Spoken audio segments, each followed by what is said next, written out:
Grabe, di ba, Pipay? Ang dami nagkakasakit ngayon. Opo!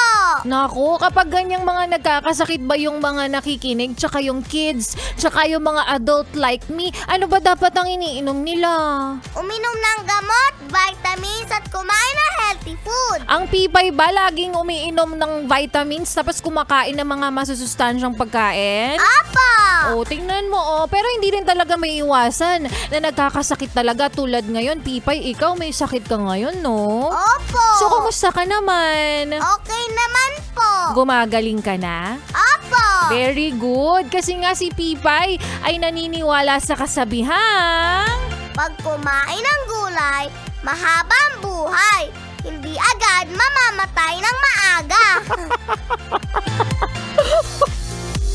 very good, Pipay. Kaya naman heto na ang susunod nating kanta by Mark Carpio kay Tagal dito sa 101.1 Yes